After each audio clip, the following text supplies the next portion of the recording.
क्या कहा था गोकर्ण जी ने, आप सुनिए ध्यान से। पिताजी, असारः खलु संसारो दुख रूपी विमोहकः, सुतः कस्य धनं कस्य स्नेहवान ज्वलिते निशम। संसार असार है, दुख रूपी है, व्यामोह में डाल देने वाला है। किसका बेटा, किसका धन?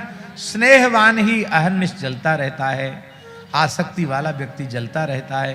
न इंद्र सुखी है, न चक्रवर्ती सम्राट सुखी है, एकांत में भजन करने वाले महात्मा विरक्त संत सुखी हैं। और इस संतान से सुख होगा, ये मोह है, इस मोह के कारण नरक में जाना पड़ेगा।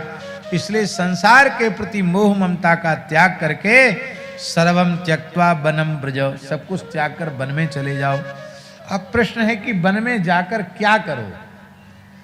तो ये तो है वन में चले जाओ, ग्रह त्याग कर दो। अब साधन का उपदेश 2 श्लोकों में है। गोकर्ण उवाचो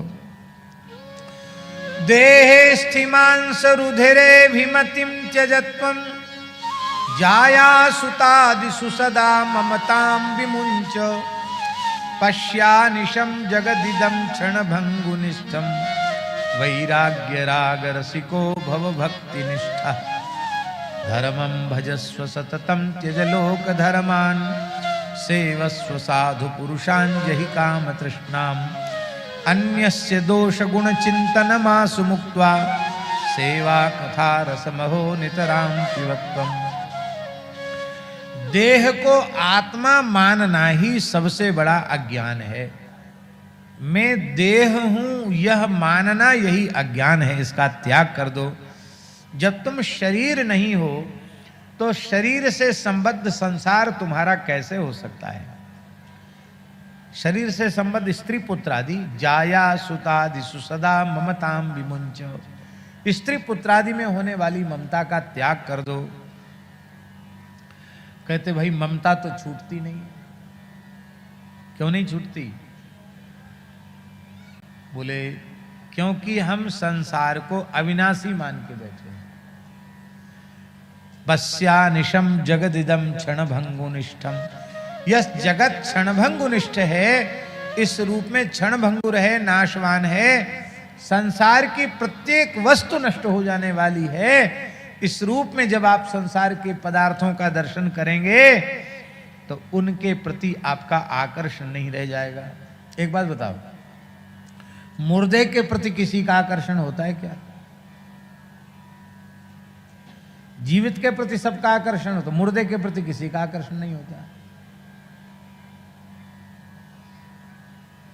भले ही अपने पिता पितामह कोई भी क्यों ना हो पधार गए तो चलो ले चलो, गंगा जी के किनारे राम नाम सत्य है, ममता नहीं रहती। ऐसे ही संसार को मृतक के समान समझ लो, मुर्दे के जैसा समझ लो, उसमें ममता नहीं रहेगी। पश्यानिशम जगदिदम क्षणभंगुनिष्ठम, वैराग्य राग रसिको भव भक्तिनिष्ठा।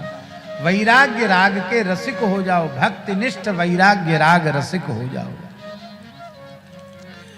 भागवत धर्म का आश्रय लो, लोक धर्म का त्याग करो, साधु पुरुषों की सेवा करो, काम तृष्णा का त्याग करो। इसका अर्थ है साधु पुरुषों की सेवा से सब कुछ प्राप्त हो जाएगा, पर कामना शून्य होकर साधु पुरुषों की सेवा करोगे तो साधु सेवा का जो फल है वो आपको मिलेगा। साधु सेवा का फल क्या है? सत्पुरुषों की सेवा का फल क्या है? शरीर संसार से पूर्ण वैराग्य और भगवान के चरण कमलों में अनुराग। यही फल है साधु पुरुषों की सेवा का।